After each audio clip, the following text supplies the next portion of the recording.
Maayong adlaw kayong tanan. This is April 10 and welcome to my channel.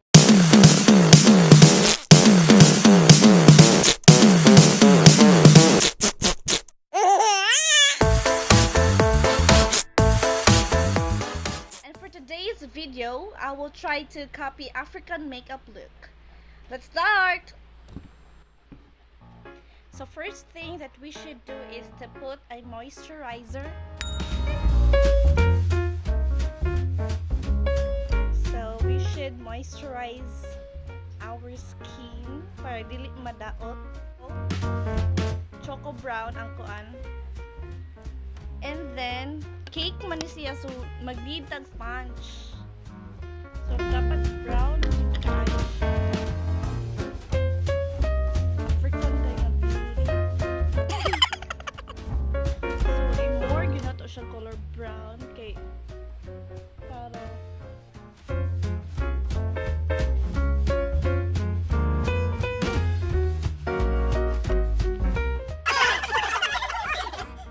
face pa ba?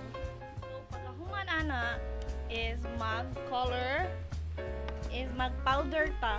Kani is color brown kinapon kay para safe.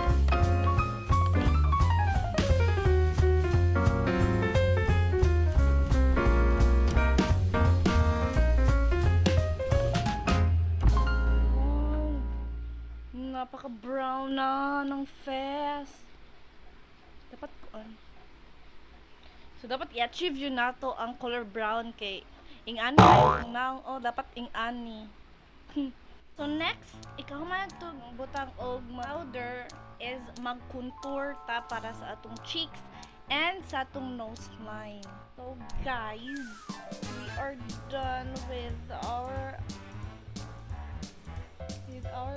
eyebrow. The next thing is mag-start ta sa ato ang eyeshadow. So ang ilang eyeshadow is sa akong mga natanan sa internet is mostly mga dark, so magamit tag color black. Ako second nga napalit nga eyeshadow which is kansiya. Papalit ko siya sa baklaran. Cheap na kaya magamit guys. So gamit tag color black.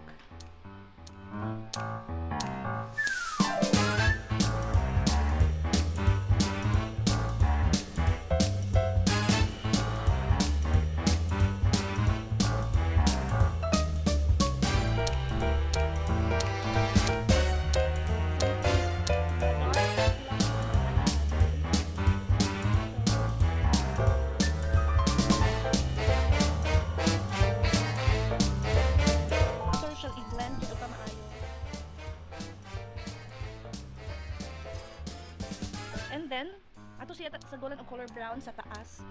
Blendan to siya color brown.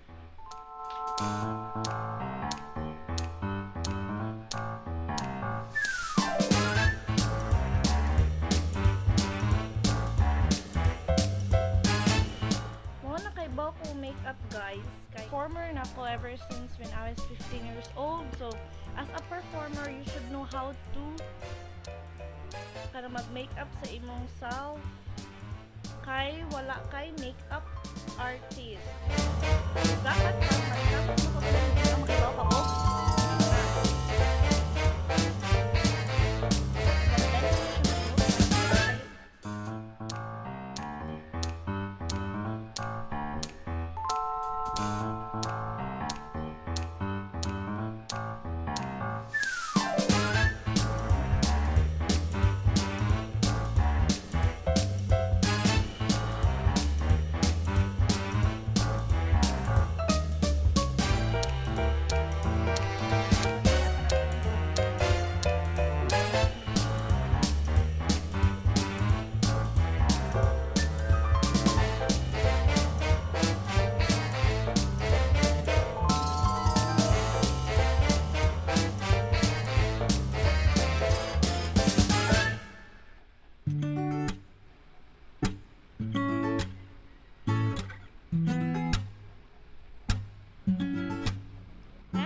but na to siya what do you call this, a foundation.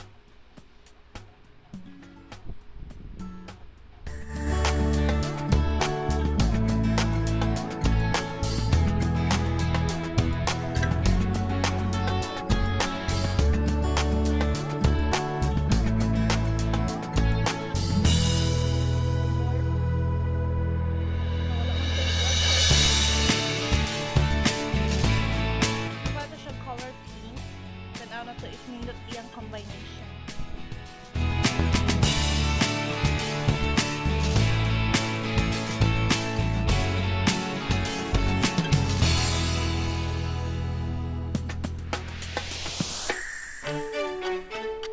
Yan juga dapat makita sa mga African na mga makeup nila look. Yan yung color.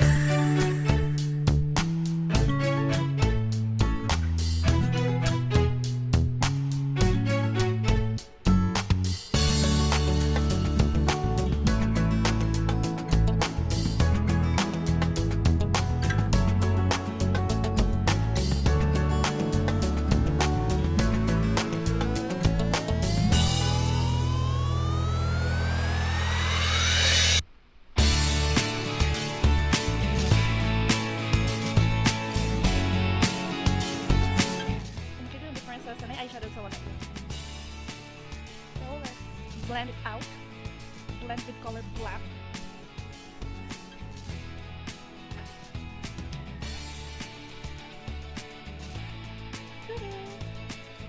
So guys, muna ta sa pickles na eyeshadow. Magbutang na ta sa pang under eye, which is this one.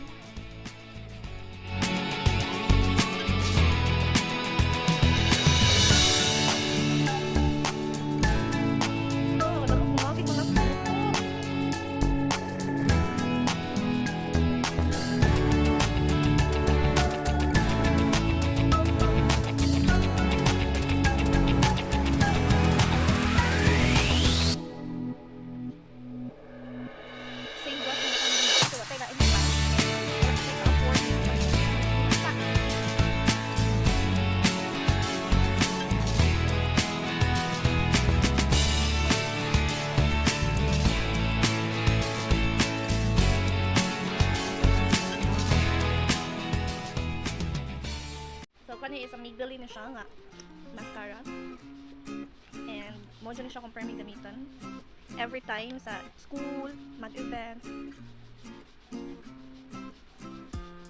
di ba ma-emphasize ang mga hair. Kita ka guys, saan siya kaayo.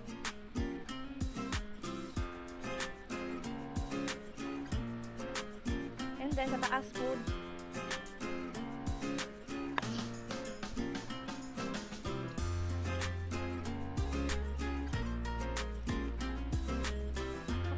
guys.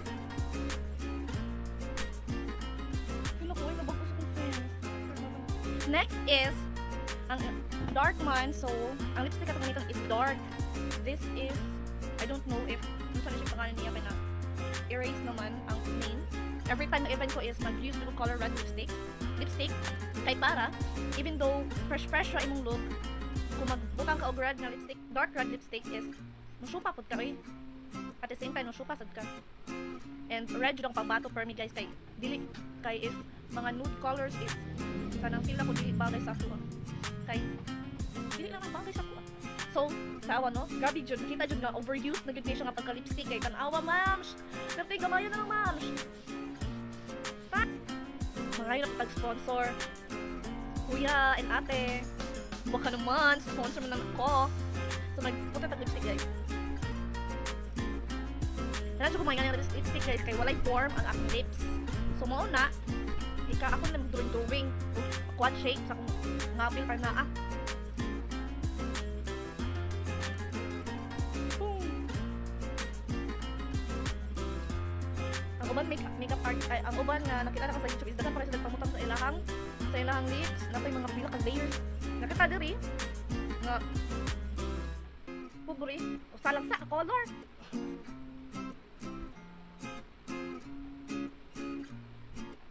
Diba?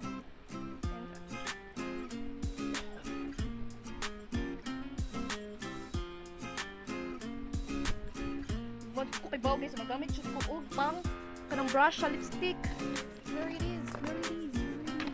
So this one, mag-use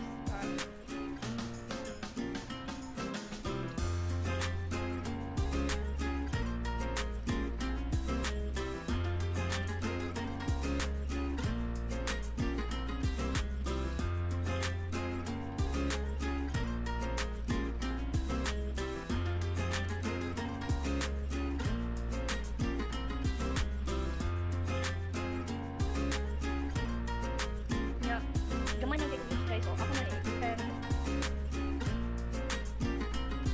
Ako yung mag-adjust para na siyang shape. So, dili matawag siya o tribal look if wala tong katulad ng mga color white nga mga circle dot. So, we are going to use a matod pa nila resource tool. Kung sa'y nakita mo'y gamiton. Kung sa dihang wala man sa white ink na para ibutang sa kunaw, nakakita ko o poster paint. So for white ang gamiton. So na lang ni. So ang kailaing choice kanina itong gamiton.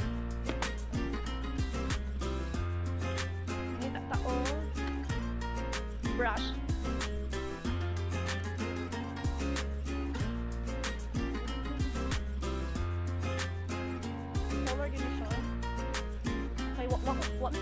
Wala ko kapalit guys kay quarantine unya ari sa amon takipis so anjud kaayo kanang layo og tindahan pila pa ka mga meters barrios ang dapat agian kay para makapalit og mga kanang gamit. So kayo lang sa atong gamiton guys. Let's be resourceful. Okay, try it. Ano ba sa perfume ako dapat gamay nga brush but I don't know.